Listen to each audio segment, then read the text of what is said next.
I'm Meghan, and this is Archetypes, the podcast where we dissect, explore, and subvert the labels that try to hold women back. First podcast was Serena Williams, where Meghan talked about what a victim she's been her whole life. She's a princess, but she's a victim. The moment we landed, we had to drop him off at this housing unit that they had us staying in. There's been a fire at the residence. Mariah Carey, actually in a great moment, Spencer, kind of turned the tables on Meghan and called her a diva. When she called me a diva, I didn't like feeling forced to be all looks and little substance. You're allowed to set a boundary. You're allowed to be clear. Yep. It does not make you demanding. It does not make you difficult. You just know that the world has gone stark raving mad when a podcast about telling tall tales of victimhood and bashing a family that's given you everything is somehow up for an award. And not just any award, a People's Choice Award. Tell me please, do the people actually put forth these nominees? I tried looking it up and I couldn't get a straight answer. And to be honest, even if it said right there on the website in front of our eyes that these were all nominated by you, the people, I wouldn't believe a word, because we know, especially in today's day and age, that these things are rigged. Award shows just mean nothing anymore. I remember watching a documentary about Harvey Weinstein and about how pretty much all of his movies were nominated for an Oscar because he had the money. If it was happening in the Academy Awards, then it's only safe to assume it's an epidemic. How else could we describe this latest development? I seriously had to read this headline multiple times and it still wouldn't sink in because my brain was just jammed. And I want to say, if this podcast was actually a good podcast, if it was worthy of an award, if it was educational, informative, entertaining, if it provided some value to anyone other than Meghan Markle herself, I would have no qualms over this nomination whatsoever. Heck, I would have no issues if she ended up winning. This isn't just a blind hatred or dislike of everything and anything that Meghan Markle puts out. Because I don't know about you, but I was actually willing to give her that benefit of the doubt when it came to the podcast. You know, when the concept was announced, I was like, okay, I can see how this can be potentially interesting, potentially informative, especially if we're gonna go back to history and understand where these stereotypes came from and to delve into their original meaning, yada, yada, yada. But that's not what ended up happening. That's what she said it was about, sure. But we all pretty much predicted that it would be yet another platform for her to spin false tales of victimhood and to bash her in-laws, the people who gave her that platform. Because we've said it 1,000 times, and I'll say it 1,000 times more, if it wasn't for her marriage to Harry, no one would care what this woman had to say. Vanity Fair said it best when her agent was livid over the Wild About Harry interview and how they didn't really include anything about her philanthropy and her humanitarian work, etc., etc. The response was, excuse me, we're only interested in her because she's Harry's girlfriend. End of story. Full stop. Period. Prince Harry, who, by the way, is very slowly, before our very eyes, getting erased from the Sussex brand. Now, his memoir, Spare, you already know it's going to be all about Harry's difficult life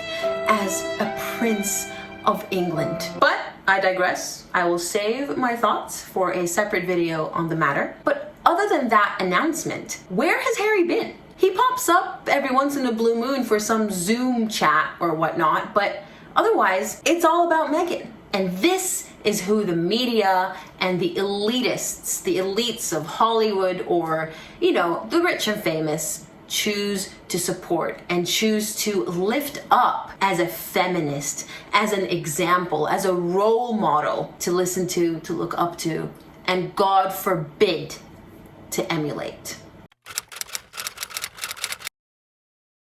She has has a fact checker on her list, by the way. At the very end of every podcast, the entire team, I believe of 28 people, and it's not even highly researched topics. It's just lots of complaining, lots of victimhood, and getting really successful privileged women onto the show and somehow reducing them to a victim, despite the fact that it's clearly blips in their otherwise successful timeline that they should be very proud of. I just find it really ironic that she has a fact checker, because what's the fact checker gonna do every time they find out, based on their research if they're worth anything, that everything that comes out of her mouth is, if not a lie, at best an exaggeration of the truth? She has managed to twist everything positive that her guests have brought to the table into something negative, into another tale of woe. The most recent example is from her recent podcast about the black angry woman stereotype. I was like, oh yeah, I think I might be a control freak because there's just certain things that I'm not willing to let go.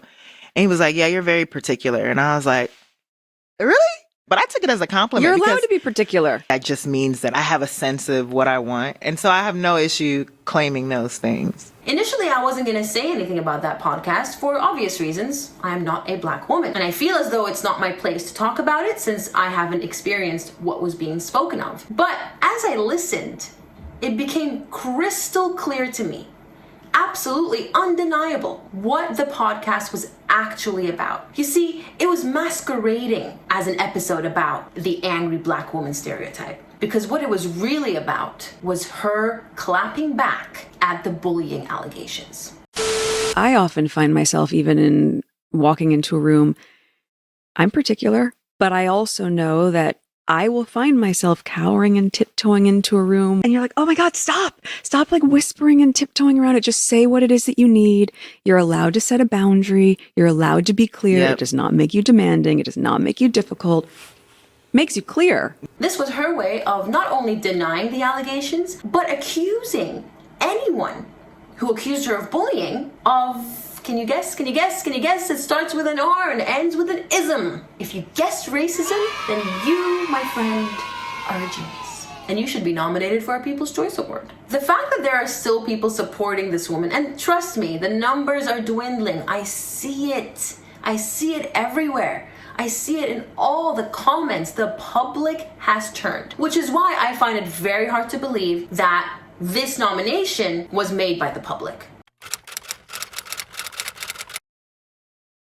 This actually reminds me of another very recent and equally ridiculous announcement. Meghan Markle being invited to headline the Power of Women in Indianapolis on the 29th of November. First of all, the amount that is being charged per table just for a couple of hours with a woman whose only claim to fame is marrying a man. See, that one never ceases to amaze me. How she is continually referred to as a feminist, a pioneer, and a champion of women's rights when she is nothing but a wife and allegedly, because nothing's been proven as fact yet, a bully. And not just a bully who targets women. And yet, she's been chosen to headline this Power of Women dinner. Oh, and by the way, the media has been banned from this event, clearly because Meghan wants to be able to drop exclusive photos every now and then whenever she feels like she needs to upstage the royals. The dinner is being held by an organization called Women's Fund, and this is what they have to say on Meghan's involvement. Women's Fund is proud to welcome Meghan, the Duchess of Sussex, to Indianapolis, a mother, feminist, and champion of human rights. She is a lifelong advocate for women and girls, a constant thread she weaves through humanitarian and business ventures. Where is the humanitarian in a woman who has cut off every single member of her family and refuses to talk to her sick father, who is still recovering from a very serious stroke and probably doesn't have long to live? Where was the humanitarian when Prince Philip lay dying while she and Harry trashed the royal family in an unprecedented interview with Oprah Winfrey, where over 50 million people tuned in to listen to these multimillionaires complain and whinge about how their millions aren't enough, while the rest of us were barely surviving the pandemic? Where was the humanitarian when her staff were, by many accounts, being bullied by her? And where was the humanitarian when she released the Cut article, knowing that the Queen was sick? It was no secret that the Queen didn't have long. All the news outlets were reporting on it. And don't get me started on the feminist. You know, it's bad enough that this woman doesn't have an ounce of humanity in her, let alone feminism. And people are expected to pay thousands? Is it any wonder that we don't take anything she says or does seriously, or we don't even take anything affiliated with her seriously, including the People's Choice Award? I believe the People's Choice Awards will be held on the 6th of December, and so far we don't know if Meghan will be attending. I would assume she would be, unless she knows that she's not going to win and she wants to save face. I don't care if she shows up, but I am very interested in seeing whether Archetypes actually ends up winning, because if it does, it's the people's choice, and we will have lots of cause for concern. Before I sign off, I want to briefly talk about how Howie Mandel apparently came out in defense of Meghan Markle's bimbo comment. Now, if you read the headlines, it sounds like he's defending her. But when I read the actual quote, the full paragraph of what he said, he's a comedian. And it became very clear to me that he was just being his usual sarcastic, comedic self. That's it for this video. As usual, please let me know what you think. Oh, and also Halloween. I love Nightmare Before Christmas. My goodness, it's still second to none the way it was made, the quality of that movie. There's also an incredible documentary on YouTube about how it was made. Such fascinating stuff. If you celebrate Halloween, if you're throwing a party or attending one, I hope you have a wonderful, fun time over the weekend. If you don't, I still hope you have a wonderful weekend. We're personally planning something very exciting for Halloween. Hint, it's in Paris and it starts with a D and ends with a D. All right, everyone, thank you so much for tuning in, and I will catch you in the next video. Bye-bye.